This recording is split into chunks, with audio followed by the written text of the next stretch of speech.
Hello everybody, Heath the Vlogger Guy here. It is December 13th. Time again for another reading. Now, this is your first time to my channel. Why don't you hit that subscribe button.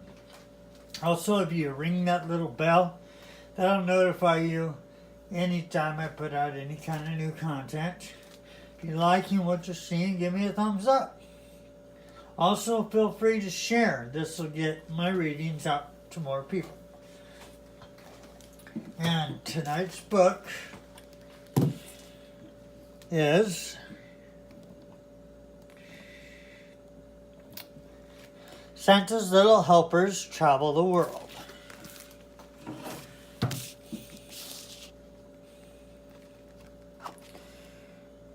Oh, come on. Oh, alrighty. Here we go. In a little village far, far to the north, Santa and his helpers were very busy, just little every year. They were wrapping presents, baking treats, polishing the sleigh, and grooming the reindeer. It was a hive of activity, but one of Santa's helpers had started preparing long before the others. He had finished packing his sleigh and even had enough time to build a big snowman. He was, of course, Santa's little helper.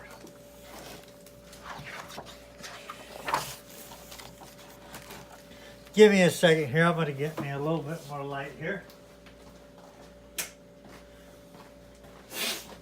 There we go. The other helpers moaned because they still had so much to do. We've only 3 more days to go. Can't you give us a hand? They asked the little helper. Why should I? He tested. It's all right for some, said the other helpers. The little helper chuckled and then happily joined loading the sleigh anyways. Every year, they help Santa deliver presents to children around the world. Everyone except for Santa's little helper. He had a special job of delivering presents to all the animals.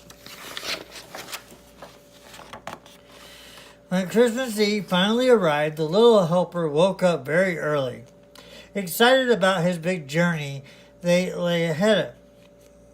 He opened the door of his cottage and looked down the hill to the village. The village was in complete darkness except for one building where all the windows glowed with light. The hospital. The little helpers thought something must be wrong. He put on his skis and headed down the hill.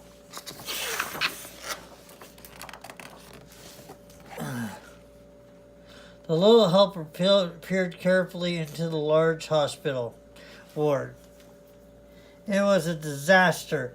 All of Santa's helpers were lying in bed, covered in red spots.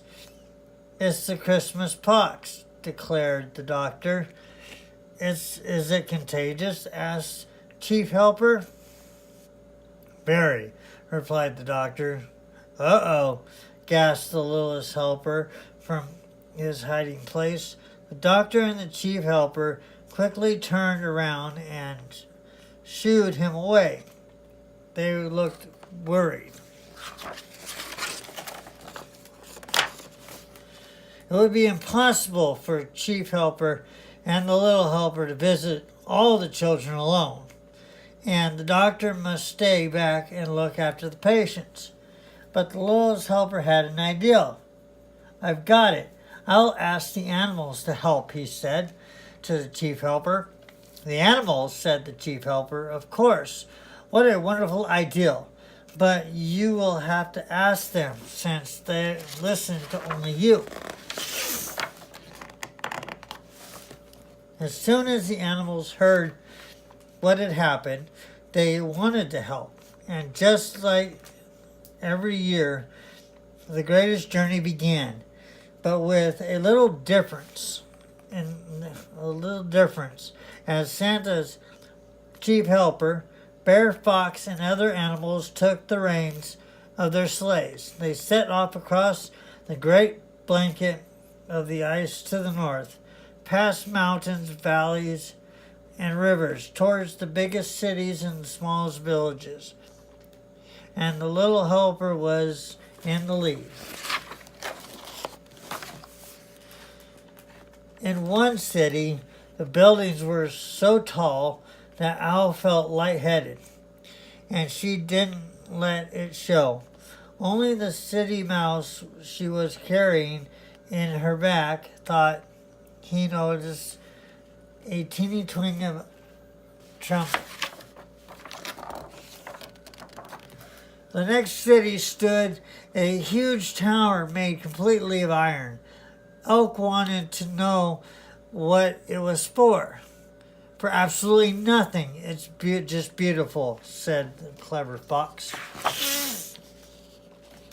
Just like the antler on his head, giggled the field mouse. But luckily the elk couldn't hear him.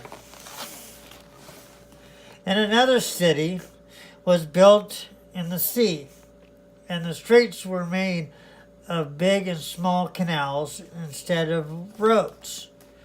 Hopefully, no one will fall into the water, said the chief helper.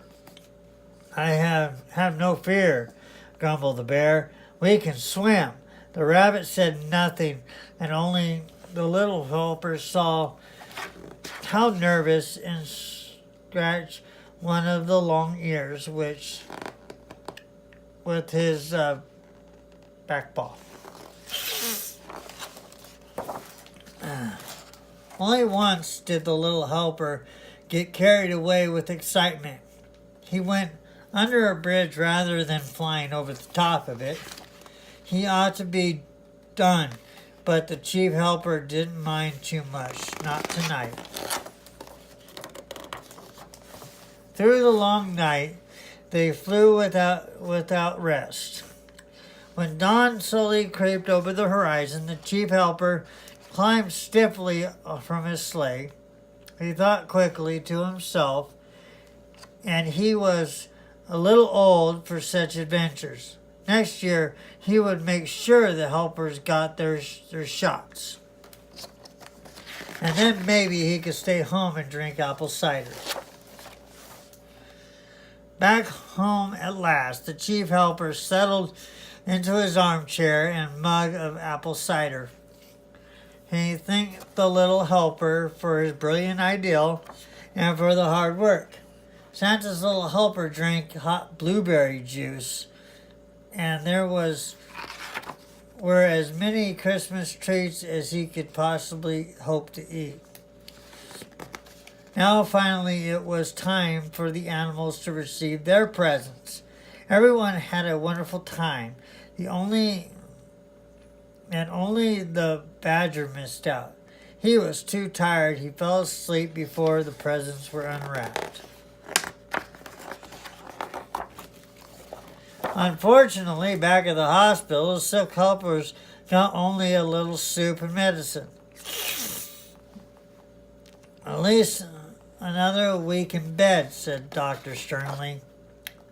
Can't we have gingerbread? They asked. It's supposed to be good for you. Not for the Christmas pox, said the doctor, and he would know. They grumbled a bit, but they comforted themselves with the thought of New Year's punch. And the children, they were overjoyed with their presents and didn't even notice the unusual helpers on Christmas Eve. Only one little boy named Jack had woken up and secretly peeked out the window. Since then, he had tried to tell his friends that Santa Claus looked like a bit like an elk. But of course, no one believed him. Now that was a cute story. A little bit of an odd twist on Christmas. And I hope everybody enjoyed. So until we see each other tomorrow, bye-bye.